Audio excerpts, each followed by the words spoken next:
Many of you need to move in or plant roots into a city.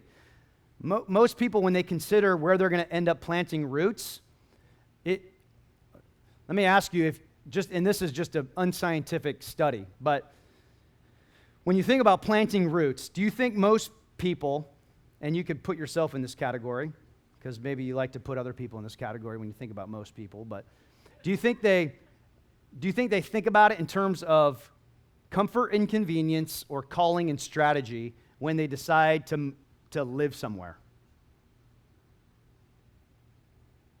What do you think? Comfort or convenience, calling and strategy? Comfort and convenience.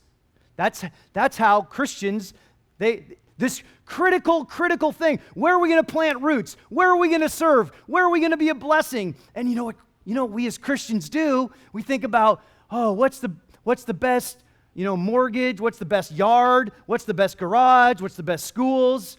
And we forego getting on our face and our knees saying, God, where do you want me to be? Where do you want my family to be? Where do you want us to serve? God, I know it may be difficult. I know you're going to have to open up doors. But God, I'm begging you, I'm asking you, please show us. What I've seen is more of like, where can we get, where's the most comfort? Where's the most convenience? And that's, again, why the American church is on an absolute steep decline right now. Steep. Because we don't think about calling and strategy. We don't think about being a blessing to others. We don't think that God has appointed and determined our time and place. And so I want to encourage you. Be thinking about that. What does this mean for you? God's probably calling some of you to move in or plant roots in a city. Not all of you. But I tell you what, probably the majority, because the majority of people are now living in cities, I would say the majority of Christians should be living in cities. Amen? Amen. Now, I know it's not easy. It's not easy. We live here in downtown. My wife, 2 kids. We started off, we were at a 1-bedroom with our first year that Eleanor, our first, was born, and she slept in the bathroom for the first year. So she slept in the bathroom. It made midnight potty calls a little hard. Okay? But you know what? It was great. And then we moved to Belltown. We're here in Belltown now. And, Belltown's got some of its challenges. The great thing about it, and I'm not sure if this is, if this will help Eleanor, who's 3, on her SAT later, if they'll have this question or not, but she does a great job of being able to pick out and discern different paraphernalia.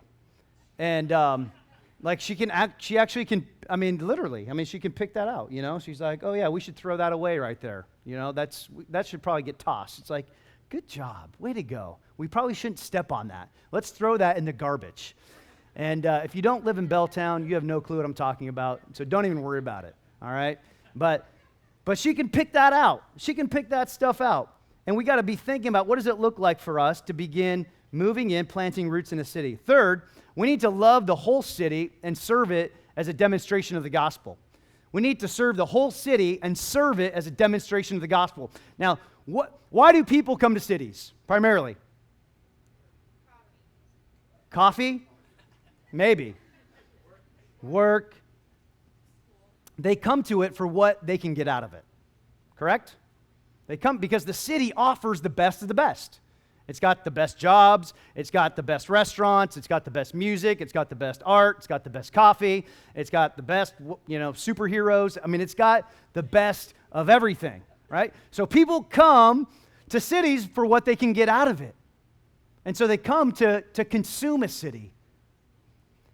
Take for instance, what does Belltown look and smell like on a Sunday morning?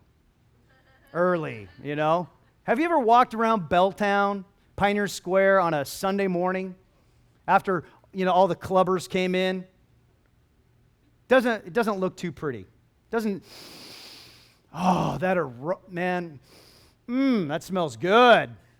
Where can you bottle that up, right? Get a cologne for that thing. But what happens is people come into the city and they treat it like a hotel. They just do whatever they want to do, and then they leave. And that's what people do with cities. And so for us, as a Christian community, we want to serve the city. How can we serve the city as a demonstration of the gospel? And so when people who who are scattered out, when our people who are scattered out and they go out and they start serving people, that's the kind of stuff we want to talk about. That's why we talk a lot about what some of our people are doing.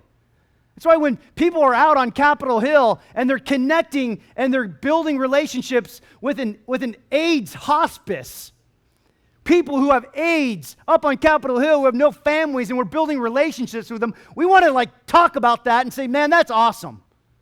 Okay? When we have people who are rest ministry who go out and they serve girls who are enslaved in sex trafficking in our city, and when they get, last week, a house, an actual house to house them, to get them off the streets, we want to talk about that, you know?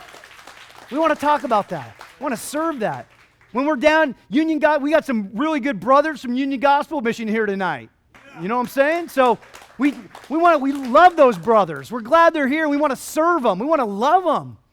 That's why we want to be a part of the city as a demonstration of the gospel.